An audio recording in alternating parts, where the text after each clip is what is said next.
Welcome into another edition of Behind the Catch Fence. I'm your host, David Hoffman. It's officially episode 29, only one away from episode 30. Man, 3-0. The big 3-0 is coming up here soon. Oh boy, you guys are going to love the next episode of the podcast. But before I begin, I'd like to give a quick shout out to No Copyright Music on YouTube. They're the ones creating the music that I'm playing. It's obviously no copyright music, so it's free. I'd like to thank you guys for that. With me being a broke college student, I'm grateful for you guys. Go subscribe to them, No Copyright Music. I'd like to officially welcome you to episode 29. We are only one more away from the big 30. Things just keep rolling along, to say the least.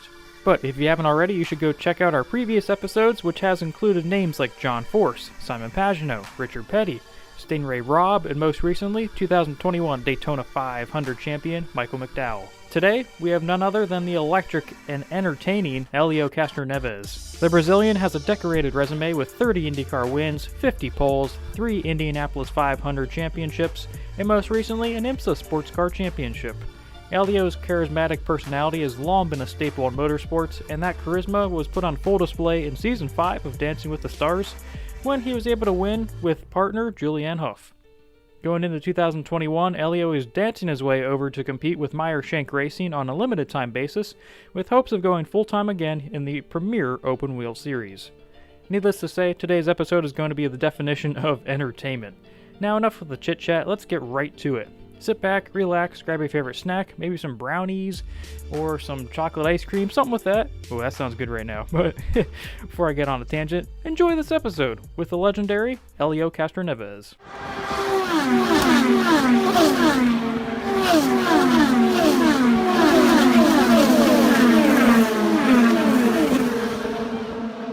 Check, 1, 2, 3. Yep, I can hear you. There we go. Sorry about that. No problem at all. That's the perfect background, I'll tell you that. I love all the trees. That's not bad, huh? We have more. We have this is just a little corner. We'll have a little more on this. Oh yeah, no, this is my a lot of work, a lot of years, let me tell you. That's true. I love the lighting, just how everything's kind of fixated on that's cool. I love that. Thank you, man. What do you have there? What's that flag over there? That's my school, Liberty University, and then over here I have some pictures from the track, that kind of thing. That's cool. Oh, good. How you doing, David? Good? Pretty good. How are you doing? I'm doing very well, thank you. Starting off, I know you were asked plenty of questions throughout your career. What's a question you're surprised you haven't been asked before? I don't know. That's a great. I feel that preparation. People talk about it, how hard it was. Yeah, no, I guess no. I've been asked a lot of questions. Yeah. And I had spoke with Simon Pagenaud a couple of weeks ago, and he had said something that he would like to be asked is just how do you go about your life? Just stuff that the media and just fans don't know. How I go about my life? Well, as of right now, it's a little hard because few things. After spending 21 years with one team, it's interesting because you're like, whoa, what's happening? But what amazing opportunity all of a sudden I have with this incredible group that are young and strong and ready to achieve the world, and I can't believe I'm part of it. So for me, this is what's happening as of right now, dealing with all that, and it's weird not being racing the full season. I don't take that for granted. I really love it doing 6 races, but I'm like, what else? You always wanted something more. And but I am excited. I'm ready, and Mike is an incredible guy, and he's putting an amazing group of people together. And man, I just can't wait. I can't wait to be testing. I can't wait to be racing. I can't wait to be doing a lot of things with them. And you mentioned that just what went into that decision to joining Myers Shank Racing this season? When last year in 2020, about July, about a year ago, literally. We knew the program with Acura, Team Penske would be 3 years. We didn't know it's going to be over after winning 2 championships. We thought, maybe you're going to keep it going. However, it didn't go. It finished, unfortunately. So with that position, you're like, okay, am I going to be able to go back with IndyCar or not? And Roger and I would talk about quite a lot of time, and Cindric as well. And it's a cycle. Our relationship and our partnership basically went really well along the way. And when I talked to Mike Shank, he was one expand, and I'm like, man, what a great opportunity to what I learned all these years, able to connect with someone and get a different perspective of not only driving, but who knows what's going to happen. Maybe driving, maybe keep pushing the team to the next level. I would love that. I don't know if many drivers did that, but I would love to do something that might be new with this group of guys, and it would be awesome. It would be awesome to help the team win their first race, whether with me or with Jack Harvey. And that's how it became. When Mike and I were talking about, Roger was on board. He was like giving his kind of like, look, this is a great opportunity, do it. And Roger, it's not only was my boss, but it's becoming a friend for a long time. And I said, I'm following your advice, RP. So and here we are. And you said just how Rogers kind of helped influence you in just all sorts of different ways. Just what's his impact just on not only yourself, but just all the other drivers, just that he gets to, just be a team owner for? RP is one of those guys that he gives you a lot of the tools to work and make it happen. So if you ask for it, you better make it happen, And I don't see that in a bad way. I see that in actually, well, if I want to succeed, what do I need? I need this, this, this. Now I got it. Okay, here we go. Now let's go work. And Roger was one of the guys that he's passionate about racing, and people think it's just business or big company. He's a great businessman, a very powerful, incredible human being for me. And very competitive too. Don't get me wrong.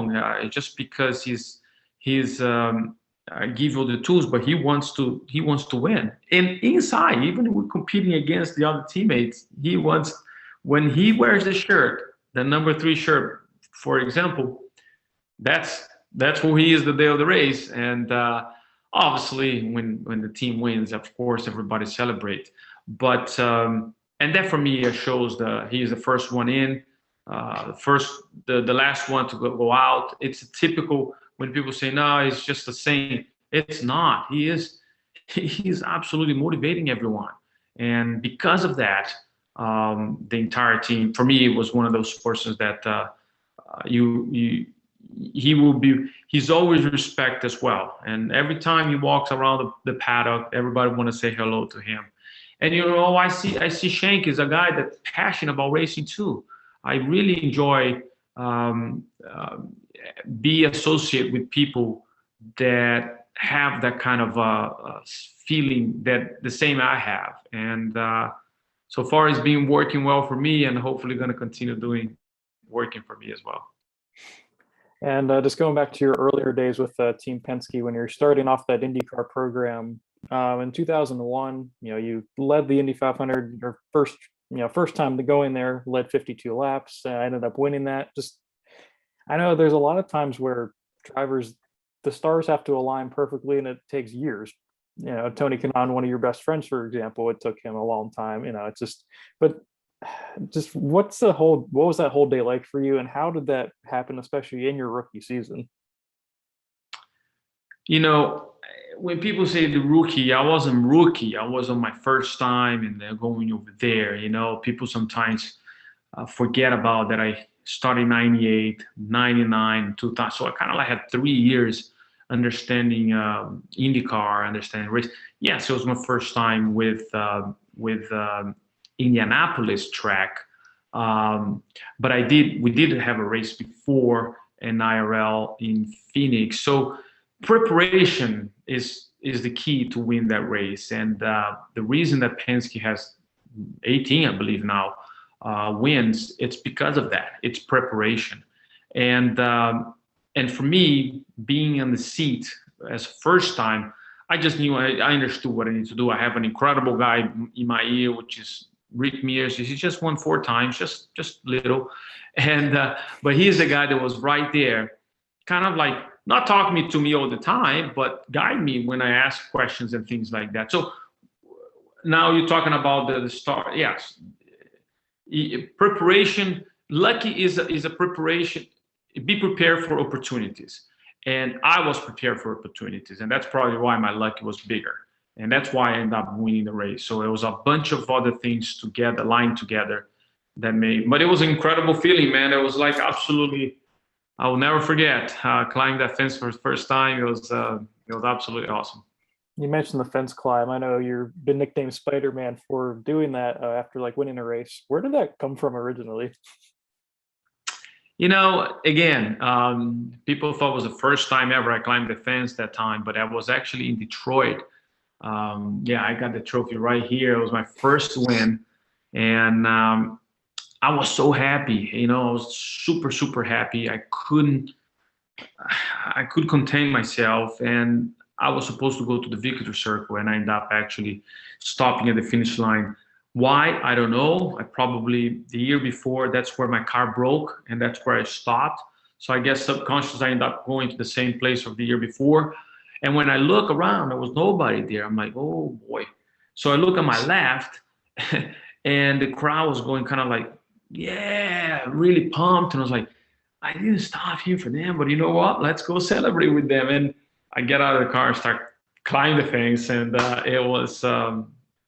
it wasn't spontaneous. It wasn't planned. I never had an idea that I was going to do that. In fact, I was climbing the fence. I'm looking at the other side. People are like, what is this guy doing? You know, so it was very unique. But I believe people saw that when it comes from the heart, from spontaneous, nothing you plan. People really had fun, and till this day, it was a great moment. And then 1 year later, for you won Indianapolis 500 again, 2002. How difficult is that to go back to back in such a prestigious race like that? That for me was so special because I remember going to the race, and remember back then was the entire month, so there was a lot to talk about. People were going to talk about a lot of things, and one of the things they were mentioned, the last time that won back then in 2002, the last time that won back to back was Alan Sasino 30 years before, and I'm like, yeah, but there was different times, you know. It's going to be. I wasn't trying to put myself. I was just trying not to get caught on this story. Yeah. But I was just trying to look. It was different times. I will do my best. I felt great last year. The car didn't change. Everything's the same. However, they did shave. They didn't repave the track. They kind of like made some cuts on the track, and that definitely made a difference on the balance that we had the year before. So I was struggling. I was certainly struggling. I started 13, and I'm like, this is going to be a tough one. And I was about to be a lap down, in fact, during the race. Couldn't do anything at all until we got an opportunity. The opportunity was take a gamble, and wow, it was as soon as my car was in a clean air, I was like, now I can drive. I have no problem, and I saw Paul Tracy coming, and they were just Cindy was kind of like guiding me what to do. You gotta save fuel. So as soon as we went to 3 laps to go, or 4 laps to go actually, Cindy was like, you gotta go now. I went full power, flat out that lap, no problem. And then I was like, man, I opened up a little bit of gap. I was like, no, I still can save a little more fuel. So I started lifting again. Let Paul Tracy got close to me, and when we were going 2 laps to go, the yellow came in. Obviously, he just kept going, and I'm like, what's going on? The yellow is on. Why people are passing? Because it was him, the Hornish, Giafoni, all these guys are passing me. I'm like, whoa. It's like, relax. They know, we saw it. Just make sure you finish the race because you're really low in fuel. And when I finished the race, we obviously I could not believe it. I mean, 2 in a row. You gotta be kidding. So only when I went to the press conference, that when they're talking about the potential that Tracy passed me on the green flag, on still green, I'm like, wait a minute, who saw that? I mean, because in my perspective, I left. That's the only reason he passed me. Otherwise, there was no way. So it was a big, uh, news that trying to disturb. But I would be extremely disappointed not that way it come out, because you can see I backed off completely, and that's why he ended up passing me. So it was justice was made. I was very glad that Roger really pushed it for it, and because that win was special. And you obviously were able to win your third Indy 500 in 2009. Is there anyone that sticks out in particular that you're like, that was probably the most special one compared to like any of the other ones? Dave, I think that one was special because for several reasons. It was more of not even related to racing. I at the beginning of the year had a lot of issues. It was something with the government, and I had to like a pause in my life in racing, especially to resolve that issue, which thank God we're able to prove and be acquitted. And so the beginning of the year, I wasn't even thinking was going to be what's going to happen, and it was a big question mark. And when everything started going back, it was like, oh my God, this is crazy. And then I got the pole position. I'm like, oh my God, this is absolutely incredible. And then I got the win. It was like just a movie going through my life, my mind. And it was absolutely incredible. So those feelings I will never forget. And for that reason, that 2009 was extremely special for my entire family as well. And that's why I want another one, so that I'm like, okay, here we go. We gotta join that elite group. Only 3 drivers to win 4, and it would be absolutely awesome. And you've been close a couple times, most notably the Ryan Hunter-Reay. Was that duel from 2014, I believe. How dejecting was that, just having to go through that? Yeah, that was. He was a little bit quicker. He was very aggressive, especially in the back straight. And actually, that's one of the races one of many that Rick Mears helped me. But because I was on the back straight, closing the door, and when I'm seeing, I was like, no, he's there. As soon as I open up to make the corner, you take your eyes from the mirror, you just start to going. And I just heard inside, so I'm kind of like, stop turning, because this guy just decided to go like crazy. I ended up passing him again. But it was absolutely, we start making lines that we never thought was possible in the speedway, like going all the way 230 miles an hour in without apex. It's just going like inside, and that's it. So it was like absolutely nuts. But the cars were able to make it, and till this time now, people do it as well. So it was an incredible battle, but lose the race by 600 of a second, that hurts even more. I'm sure Ryan's like the opposite, is like that is make on top of me, obviously, but it was tough for sure. It was a tough one, but it was a great battle.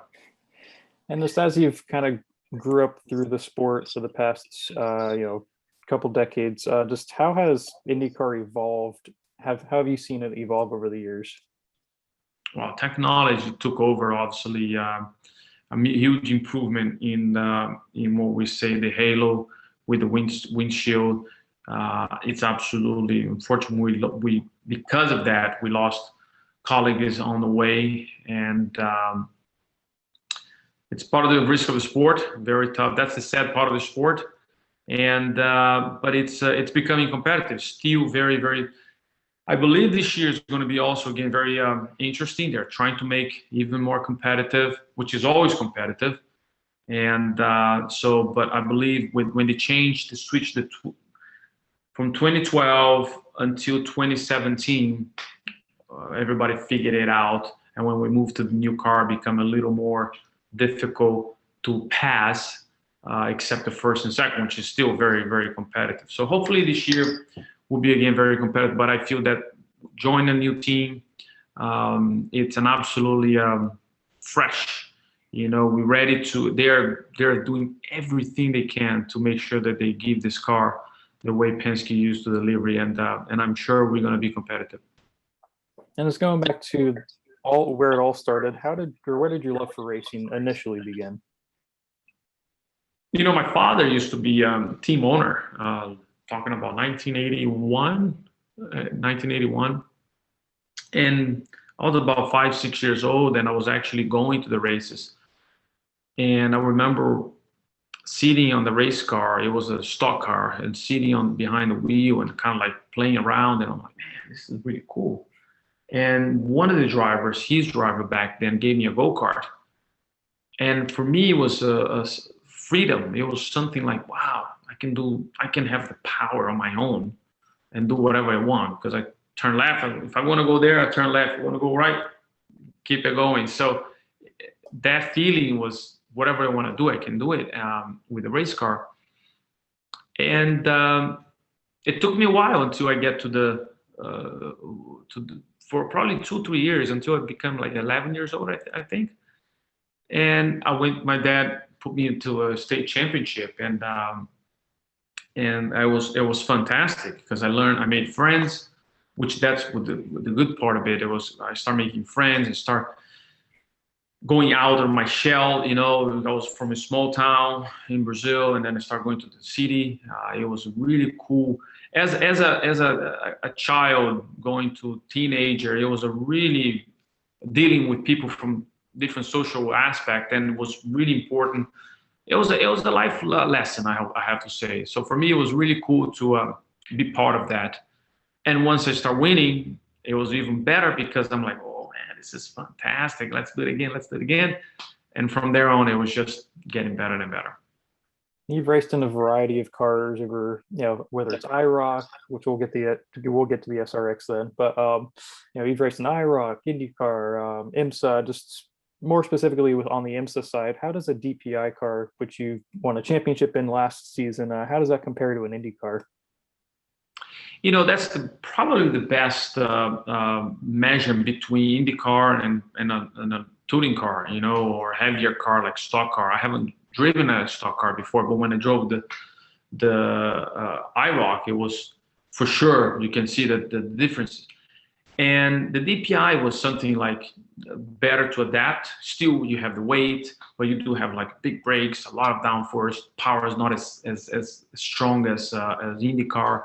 So it was you had a lot of traction. It was the first time I drove cars with traction control, trying to understand, and it was a big deal. Power steering wheel. I never drove a car with power steering until DPI. So first year was no question. I learned a lot with my teammate Ricky Taylor, and also then Cameron, and even Juan Pablo. Juan Pablo was already a guy that drove Formula One, stock car, IndyCar.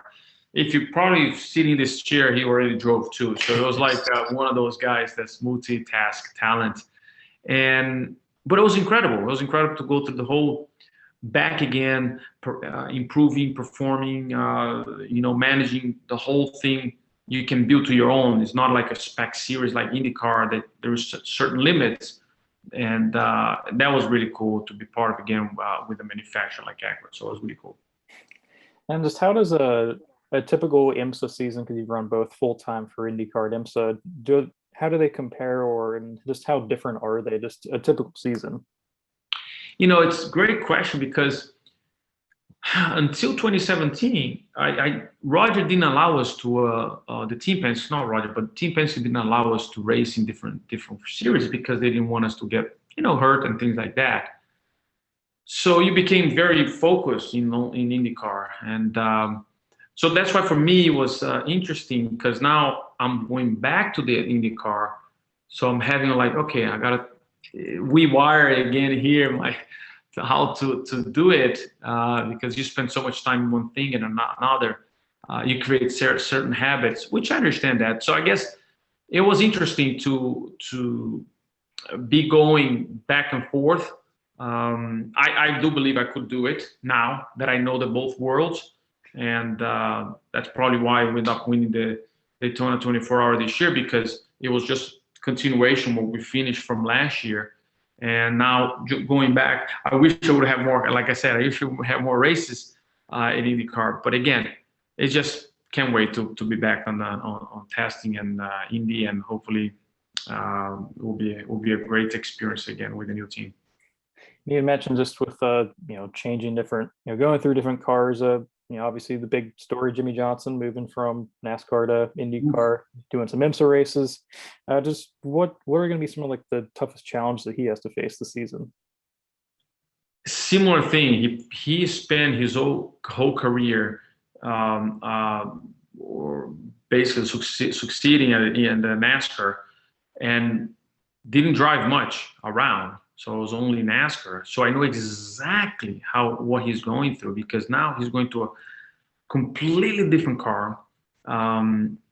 Yes, the car is a little bit faster. The car is it's a lot faster, but not on the end of straightaway, but most of the corner rise. And now for you to understand, because you spend your whole time, which I believe, and again, I drove the IROC. That's the only similar or closer to a NASCAR or a Cup car. You probably, because of the profile of the tires, rolling so much, and now you just turning so quick. For him, it's like, whoa. It is fantastic that he's doing Formula 3, he's doing IMSA, so it gives him the understanding, like what the tires does, what I need to do, and he's been doing really well at IMSA and actually in IndyCar as well. So people sometimes being a little bit hard. He's a champion, no matter what. When you are a champion and you do what he did in his career at a young age, I'm telling you, he's gonna master the IndyCar without a problem. And just when it comes to staying competitive and just in shape and just a variety of ways, how do you stay competitive, and what's like a training routine look like for you? I've always been a guy very focused on the physical side, and maintain my condition.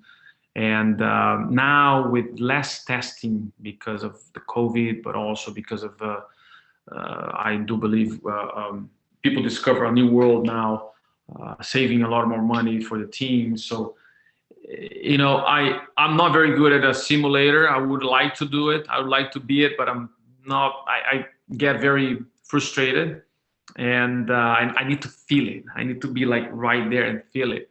But the way I think it's go-karts and things like that is you're just trying to keep your muscle memory, ready. That's the only way. But the best way is to be driving, keep it driving. Anything you can have that's going to keep going. And probably the big news that I'm really excited about is you'll be joining the SRX during the summertime. What went into the decision of just going ahead and doing that? Well, when Ray Everhand and Tony were discussing about the new series, and especially what we mentioned many times here, IROC. Look, I had such a great time with IROC.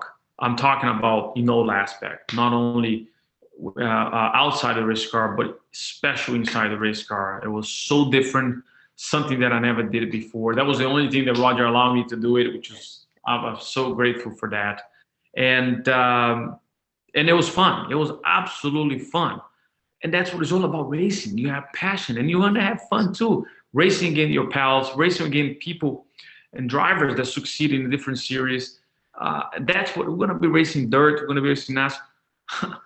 I never drove in dirt before. Daniel Lazowski was the only one that I sat in his car, in the sprint car. And I'm like, Danny, sorry, man. When I saw the drive shaft going right between my legs, I'm like, Danny, I'm sorry, man, but this is a little bit too much for me. So it was absolutely incredible. I mean, hopefully, I'm expecting great things of the series. And yeah, we might have some hiccups because it's a new series. Everything go through a process. But the way Ray and everybody's doing it, it's and I'm on board. I mean, I don't care. I just want to go out there and drive race cars. It will be a lot of fun. And I think, yeah, it's just going to be overall, there will be those hiccups like you mentioned, but I think overall it's well built and just to sustain, for a long period of time. And I think the tracks are going to be incredible too. It will be great. It will be great because the time is right. The pandemic it's slowing down a little bit. We still gotta be very conservative. Still gotta use face masks, wash our hands. But I do believe it's gonna give people for the summer, special races at night, those small tracks, and CBS is gonna be broadcasting. So it'll be great. I mean, I don't see the negative. The only negative is gonna have a dirt suit. That's the only negative we're going to have. But you know what? You have a washing machine, no problem, and go on. So I'm really excited about that. I love that washing machine thing. That's perfect. I have to wash it a couple times, but final two questions. You competed in season 5 of Dancing with the Stars. Just how did that come about, and what were some of the difficulties with that? Dancing with the Stars was something that I started long time ago. I remember watching Evander Holyfield. That was one of the first ones doing that, and it was just getting tractions and keep it going strong. And when Apollo Ono, he did his season 4, and he won the champ. I was a big fan of Apollo. Became a good friend, and he came to the Indy 500 after the winning. And the funny thing is, in 10 minutes, he described the entire show. This is how fun it's going to be.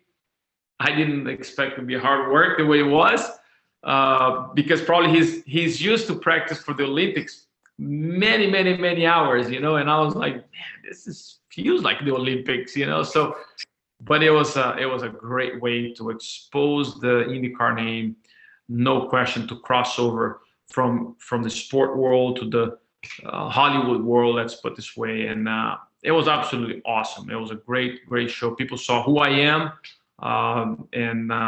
yeah, it was just a great experience. I spoke with Hinchcliffe a couple months ago, and he had said you had undersold how hard work it would be. What was your perspective on how? I had no idea. I'm glad I chose. I actually, a great question again, because I want to rest. Normally at the end of the season, you're just like so tired of traveling, and they're like, I just want to go home, stay home for a week, 2 weeks. And I ended up staying for 14 weeks in LA, in California. And I was like, where was the time for me to rest? But look, I was in great shape, literally in probably the best shape of my life. And again, what a great opportunity to have fun, meeting a lot of people like Wayne Newton. I mean, I got Wayne Newton's cell phone, man. This is absolutely awesome, So Mark Cuban, Mayweather, all this incredible, Marie Osmond. It was so great. It was really cool. And just final question: if you were trying to convince someone who just watches stick and ball sports or any other type of motorsports, what would you tell them to try and convince them to say, hey, you should come watch IndyCar, and here's what makes this so special? Oh, IndyCar, the reason is special because everybody has a very similar car, very similar tires. Engine is only 2 manufacturers. The only thing is different is the teams. And when you do well, that means it's a true talent for the entire organization. So, plus when you know somebody already, it is even more special because you know somebody that is right there competing against this amazing talent. So it's not only about being aggressive, it's not only about being fast, but there is strategies. It's a team sport. It's a true team sport, just like soccer, football, volley. It is. If everybody being connected with one person or piece of this puzzle fall out, it will be a problem, and it happens in the same way at IndyCar. That's all the questions I have, Helio. I appreciate all of your time, and I love your energy. I've always loved it, and it's stuff you want more people to be like you. So I appreciate that, my friend. When you have passion, it's not work, it's fun, and that's why probably what you're doing, you have a good time, and keep it going. All right. Thank you. You have a good luck this season, man. Hey, have a great weekend, my friend. Yeah, you too. All the best.